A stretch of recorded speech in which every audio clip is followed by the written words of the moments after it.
이른비와 늦은비란 무엇인가? 이 교회를 오래 다니신 분들은 이제 이른비라는 말과 늦은비라는 말을 이 성령과 관련해서 자주 많이 들으셨을 것입니다. 오늘 저녁에 이 두 비, 이른비와 늦은비를 상세하게 다 다룰 수는 없지만 일단 개념은 좀 명확하게 정리를 해볼까 합니다. 이 성경에는 성령에 대한 그 상징적인 용어들이 많이 나옵니다. 잘 아시는 대로 비둘기라고 하는 상징어가 나오고, 그 다음에 불, 그리고 바람, 그리고 비 외에도 기름, 물, 이런 용어들이 성령을 상징하는 단어로 나옵니다. 근데 왜 이러한 용어를 썼는지 자세하게 설명이 되어 있지 않아요. 제가 이제 책도 보고 명상도 하면서 왜 이 성령을 이런 것에 비유했을까라고 이제 생각을 하면서 정리를 해봤습니다. 비둘기는 순결과 평화를 상징하면서 제물로도 사용되었습니다. 레위기에서 보면은 가난한 사람들은 양이 없으면은 제물을 비둘기로 했어요. 순결하다, 깨끗하다는 이미지를 갖습니다. 불이라고 하는 것은 뜨겁게 하고 태우고 확산되고 밝히는 성질을 가지고 있습니다. 이게 다 각각 성령께서 하시는 역할, 성령의 역사를 나타내는 그런 용어들입니다. 바람은 보이지는 않지만 뭔가 어딘가에 영향을 미치고 멀리까지 퍼져갑니다. 태풍이라고 하는 것이 우리가 가끔 경험하는데 그 태풍이 눈에 보이지 않지만 그게 불어닥치면 엄청난 영향을 미칩니다. 보이진 않지만. 그리고 아주 멀리까지 갑니다. 이것이 또 성령의 역할 중에 하나죠. 보이지 않지만 영향이 있는 것입니다. 보이지 않지만 여러분의 마음속에 성령이 역사하시는 것입니다. 영향을 미치는 겁니다. 이 비는 위에서 아래로 내려오고 내려와서 식물에게 닿으면 식물에게 영향을 또 미칩니다. 성령은 위에서 내려오는 것이고 거기에 닿으면 영향을 받는 거예요. 이런 여러 성령이 가지고 있는 특성 때문에 이런 비유들을 상징했다고 저는 이제 정리를 좀 해왔습니다. 근데 이 성령을 말할 때 이른비와 늦은비가 무엇이냐 하는 거예요. 이른비는 무엇이고 늦은비는 무엇이냐. 이 이른비와 늦은비라고 하는 말은 그냥 만들어낸 말이 아니고 성경에 나오는 겁니다. 성경 한 절 속에 이른비라는 말과 늦은비라는 말이 한꺼번에 나오는 성경절이 3개가 있습니다. 뭐 이른비만 따로 나오는 성경절도 가끔 있습니다만 두 개가 같이 비교돼서 나오는 것은 3군데가 있어요. 예레미야 5장 24절에 보면은 또 너희 마음으로 우리에게 이른비와 늦은비를 때를 따라 주시며 우리를 위하여 추수 기한을 정하시는 우리 하나님 여호와를 경외하자 말하지도 아니하니. 약간 부정적인 것을 표현하고 있습니다. 그 당시 사람들의 영적인 상태를 말합니다. 요엘서 2장 23절에 보면은 시온의 자녀들아 너희는 너희 하나님 여호와께로 인하여 기뻐하며 즐거워할지어다. 그가 너희를 위하여 비를 내리시되 이른비와 늦은비가 전과 같을 것이라. 이른비와 늦은비가 같이 나오고 신약 성경에도 야고보서 5장 7절에 그러므로 형제들아 주의 강림하시기까지 길이 참으라. 보라 농부가 땅에서 나는 귀한 열매를 바라고 길이 참아 이른비와 늦은비를 기다리나니. 이렇게 해서 한 성경절 속에 이른비와 늦은비가 같이 나타납니다. 이 이른비와 늦은비라고 하는 말이 성경에 사용된 이유가 있을 겁니다. 이 비라고 하는 것은 기후와 관계된 것인데 이 성경이 기록된 배경, 이 팔레스타인 지역의 기후를 우리가 보면은 왜 이른 비와 늦은 비를 성령과 관련해서 사용했는지 알 수가 있을 것입니다. 우리의 그 월로 말하면 6월, 7월, 8월, 9월은 비가 거의 오지 않는 건기에 해당합니다. 그 다음에 이제 10월부터 그 다음에 5월까지 비가 내립니다. 그걸 우기라고 그럽니다. 우기. 그런데 6, 7, 8, 9 거의 넉 달 동안 비가 오지 않았기 때문에 땅이 아주 메마르고 건조한 상태에 있는데 이제 씨를 뿌려야 됩니다. 10월 달이 이제 파종하는 시기에 그 지역에 씨를 뿌려야 되는데 씨를 뿌릴 수 있도록 땅을 적시고 이렇게 준비시키는 그 비가 있어요. 그것을 이른비라고 합니다. 그러니까 비가 안 오다가 이제 처음에 새로 오는 비를 이른비라고 하는데 그것이 10월 초부터 내리는 비가 이른비예요. 이른비도 있지만 그 이후에도 계속해서 비는 옵니다. 우기기 때문에 비가 시시로 내립니다. 그러다가 이제 4월, 5월쯤 되면 추수할 때가 이제 됐기 때문에 이 추수 직전에는 비가 좀 많이 와야 된다고 그래요. 그래서 4월, 5월이 되면은 비가 많이 옵니다. 그래서 곡식을 아주 급속히 성장시킨 다음에 여물게 하는 비가 오는데 그것을 늦은 비라고 하는 것입니다. 그러니까 이른 비는 씨를 뿌리는 파종기에 오는 것이고, 그러나 씨를 뿌렸지만 이제 기온이 아직은 낮기 때문에 성장이 약하다가 점점 날씨가 따뜻해지면서 성장이 활발해지고 3월, 4월, 5월 되면 이제 아주 식물이 빨리 자라면서 결실을 하게 됩니다. 그래서 늦은 비를 통해서 급성장해서 거두어들일 수 있도록 이제 곡식이 다 익어버린 겁니다. 이러한 그 팔레스틴 지역의 기후를 비유로 해서 성경에는 이 성령에 대해서 설명을 하고 있습니다. 이른 비 성령, 늦은 비 성령.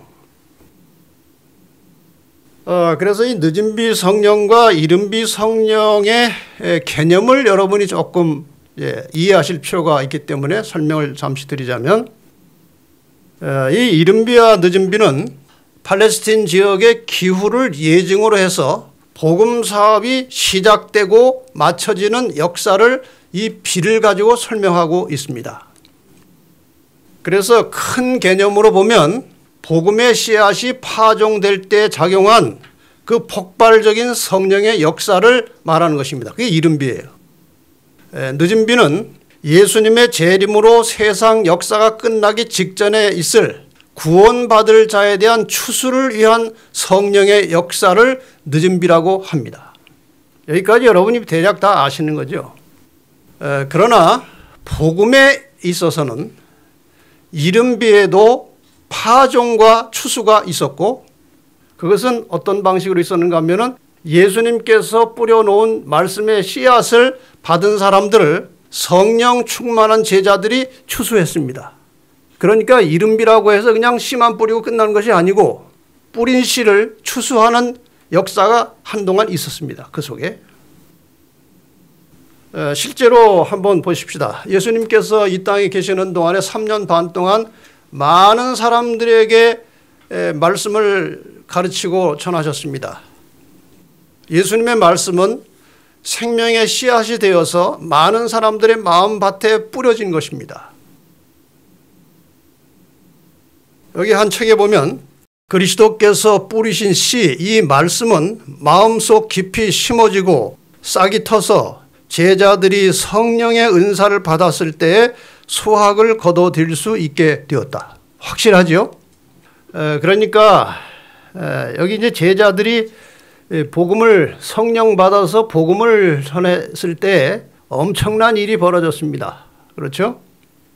베드로가 성령 충만하여 복음을 전했을 때 사도행전 2장에 보면은 너희가 이 폐역한 세대에서 구원을 받으라고 하니까 그 말을 받는 사람들은 침례를 받음에 이날에 그 한날에 제자의 수가 3천이나 더하더라. 추수가 된 거 아닙니까? 이렇게 하루에 수천 명씩 회심해서 하나님의 제자가 됐을 때에 아무나 된 게 아니라는 거예요. 어떤 사람이 됐습니까? 예수님께서 말씀을 전하실 때에 그 말씀을 받았던 사람들이 그 마음속에 심겨져 있던 씨앗이 있던 사람들이 성령의 역사와 만나면서 회심이 되고 결실이 돼서 침례를 받았다는 것입니다. 그러니까 이 3,000명 수천 명씩 들어올 때 예수님께서 살아계실 때 설교하실 때 가르칠 때 말씀을 듣지 않았던 사람들은 거기에 포함이 안 된 것 같습니다. 말씀을 들었던 사람들이 회심을 했다는 것입니다. 다시 이제 이른비 늦은비를 정리하면 사도행전 역사에서 성령 충만했던 사도들이 사라지면서 성령의 강력하고 현저한 능력은 거두어졌습니다. 한동안 이 성령 충만한 제자들이 복음을 전했을 때 아주 짧은 시간에 로마가 복음으로 물들어졌어요. 그러니까 마치 바람을 만난 불길처럼 순식간에 퍼져나갔습니다. 짧은 시간에 로마가 복음화된 것입니다. 만약에 그렇게 되지 않고 요즘 같은 방식으로 이제 한국 우리 교회를 예를 들어서 10만의 교인들이 800여 명의 목회자들이 수많은 학교와 교회 기관들이 1년 내내 열심히 일해가지고 침례 주는 수가 요즘에 3, 4천 명이에요. 그런데 이런 식으로 했더라면 초대교회의 복음이 시작하다가 말라버렸을 겁니다. 그런 폭발적인 역사가 있었기 때문에 이게 감히 세상의 능력이나 악의 세력이 아무리 막으려고 해도 막을 수 없이 뚝을 넘어버린 거예요. 그래서 이제 이 땅에 교회의 기초가 놓인 것이죠. 초기 교회 이후에 이 세상으로부터 받는 핍박에도 불구하고 성령의 역사를 통한 복음 전파로 그리스도인의 수는 계속 증가되었고 그전처럼 그렇게 폭발적으로 증가되지는 않지만 지금도 성령의 역사는 계속되고 있는 것입니다. 여러분이 지금 예수를 믿고 예수님을 나의 구주로 하고 영접할 수 있게 된 것은 전적으로 성령의 역사입니다. 성령의 역사가 없으면 예수를 구주라고 할 수 없다고 되어 있습니다. 그러니까 지금도 성령의 역사는 계속되고 있는데 다만 초대교회처럼 그런 폭발적인 역사는 없습니다만 아직도 계속되고 있고 유효기간은 안 끝난 겁니다. 오늘날 그리스도인들의 사명은 옛날 예수님께서 이 땅에 계시면서 씨를 뿌린 것처럼 늦은 비의 추수를 바라보면서 진리로 만들어진 복음의 씨를 뿌리는 것입니다. 이건 매우 중요한 도전입니다. 복음을 전해도 진리가 아닌 복음, 성경을 왜곡한 복음, 성경대로 만들어지지 않고 인간의 조비로가 잔뜩 들어간 그런 복음은 생명력이 없기 때문에 그런 복음은 들어도 성령의 역사와 만나도 결실이 안 되는 것입니다. 그래서 오늘 우리가 이 땅에 사는 날 동안에 지금 예수님 오시기 전까지 복음을 전한다는 것은 진리를 전해야 됩니다. 오직 성경에 기초한 진리를 전할 때 그것이 생명력 있는 씨앗이 되어서 각자의 심령 속에 심겨져 있다가 언젠가 성령의 폭발적인 마지막 역사가 시작되면 추수를 할 수 있게 되는 것입니다. 지금 저희 교회가 주로 이제 하고 있는 사역이 씨를 뿌리는 것입니다. 거의 한 2달에 한 번 정도 우리가 이 변화라고 하는 잡지에 생명의 씨, 성경과 가급적 일치되는 혹시 잘 몰라서 빗나갈 수는 있지만 양심적으로 정말 성경과 일치되는 진리를 담아서 우리가 한번 나올 때마다 약 12,000명에게 그것을 무료로 보내고 있는 것이 지금 씨를 뿌리는 거예요. 그걸 본 사람들이 상당히 감사의 인사가 전해져 옵니다. 자기는 어둠 속에 있었다는 것입니다. 교회 다녔지만. 그런데 이걸 보니까 정말 밝은 진리의 빛을 발견했다는 것입니다. 또 우리가 유튜브를 통해서 방송 매체를 통해서 진리를 담아서 전하고 있습니다. 요즘은 때가 돼서 그런지 그런 것을 접촉하는 사람들로부터 저에게 연락이 꽤 자주 옵니다. 얼마 전에는 대전에서 한 분이 전화를 했습니다. 제가 파키스탄에서 집회하고 있을 때 전화가 왔어요. 목사님이 그 2011년도에 부산 KBS 홀에서 예언 강의하신 것을 듣고 여러 번 듣고 내 신앙이 잘못됐다는 사실을 인정했고 예수님의 재림이 매우 중요한 사실을 깨닫게 되었고 이 재림을 믿고 기다리고 전해야 된다는 사명이 생겼습니다. 그래서 제가 주변 사람들에게 이 이야기를 했더니 자기들도 그것을 좀 듣고 싶다는 사람들이 여기저기 생겨서 한 10명쯤 생겼으니까 그 DVD를 좀 보내주십시오. 그런 전화가 왔어요. 이렇게 해서 씨가 뿌려지는 거예요. 오늘은 제가 부산에서 전화를 하나 받았습니다. 자기가 유튜브에서 이제 제 설교를 여러 차례 많이 들으면서 자기가 지금 믿고 있는 신앙이 잘못됐다는 사실을 깨닫고 일단 교회를 중단하고 있대요. 자기 신앙을 제대로 유지하려면 교회를 가야 되는데 어떻게 가까운데 교회를 좀 가르쳐 주시든지 한번 부산에서 집회를 하러 오시든지 그렇게 요청이 왔어요. 그래서 제가 인터넷 교회 일단 들어가셔서 예배를 드리고 계시면 제가 교회를 연결해 주겠다. 그렇게 이제 안내를 했어요. 이게 다 씨를 뿌리면서 나타나는 결과들이에요. 이건 저나 선교회가 할 일이 아니고 여러분 각자가 좋은 씨를 받아서 다른 사람들에게 끊임없이 전하는 사역을 해야 하는 것입니다. 지금 여기 하집사님 여기 계신데 아주 수천 명에게 보내고 계신 것 같아요. 이런 씨를 뿌리는 것이 오늘 우리의 사명이에요. 그 다음에 뿌려진 씨앗들은 지금 당장 뭐가 나타나지 않는 것 같을지라도 예수님 재림 전에 있을 약속된 늦은 비 성령의 폭발적인 역사를 통해서 추수가 될 것입니다. 믿으십니까? 여기 한 영감적인 서적에 이렇게 확실하게 말씀을 하셨습니다. 선교인들에 의하여 전달된 인쇄물들, 복음의 씨앗들은 감화력을 발휘해왔다. 그러나 감동을 받은 많은 사람들은 진리를 충분히 이해하거나 순종하는 일에 장애를 받아왔다.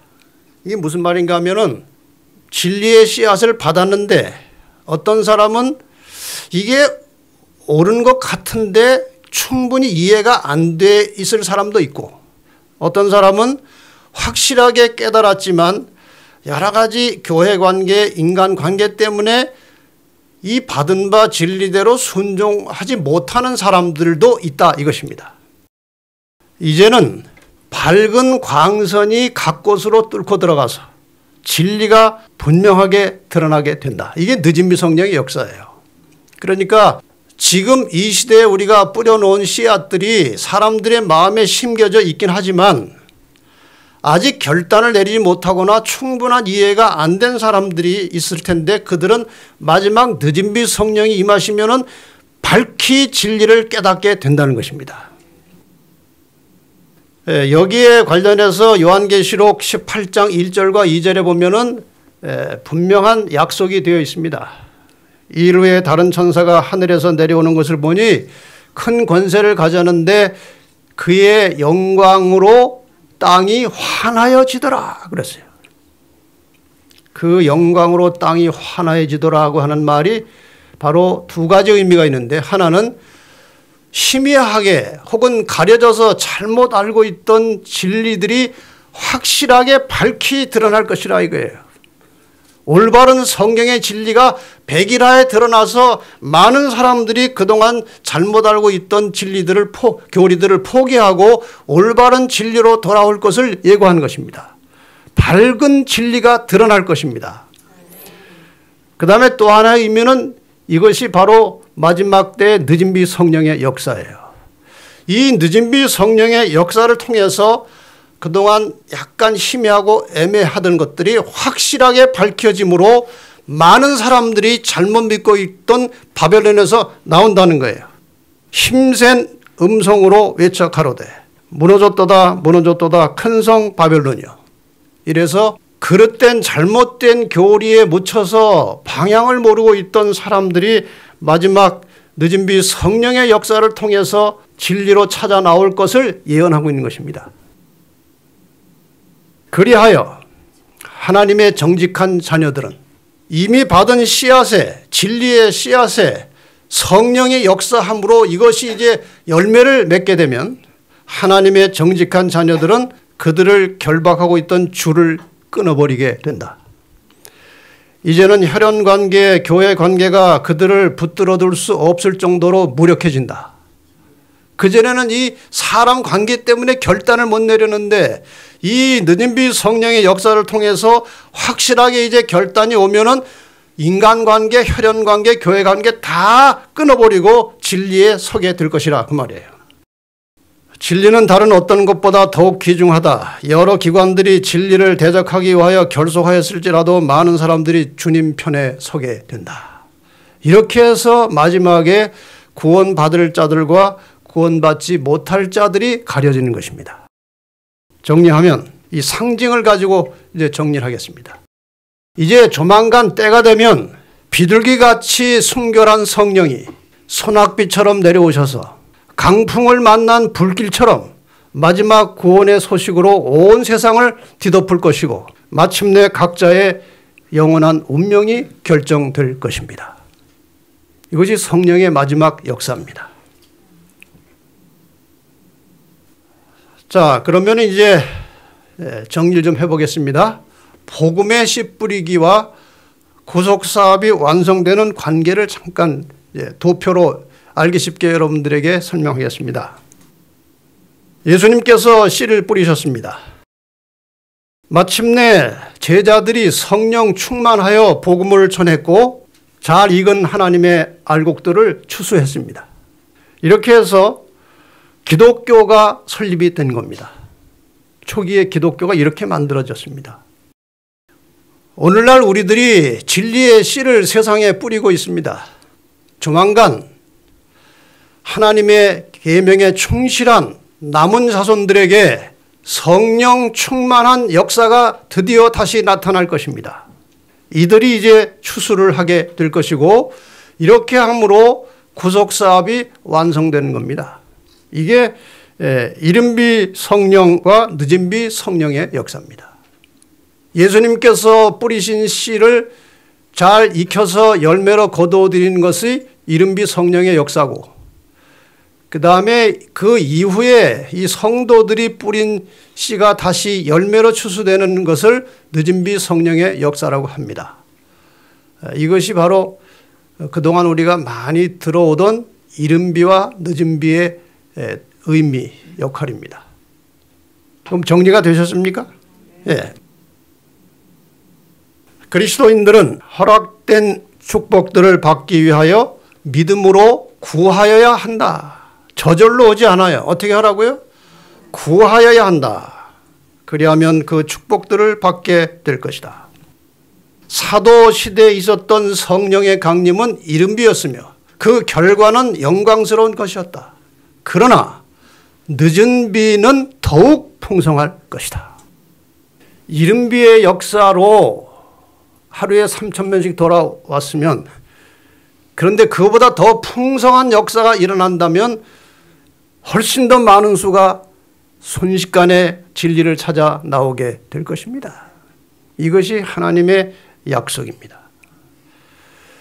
이렇게 해서 이제 늦은비 성령이 내리는 목적을 이제 정리를 좀 해보겠습니다. 단순히 복음 전해서 그저 영혼 구원해서 추수하는 것만 목적이 아니고 우리 자신도 추수되기 위해서 완벽하게 준비되는 역사를 늦은비 성령께서 해주시는 것입니다.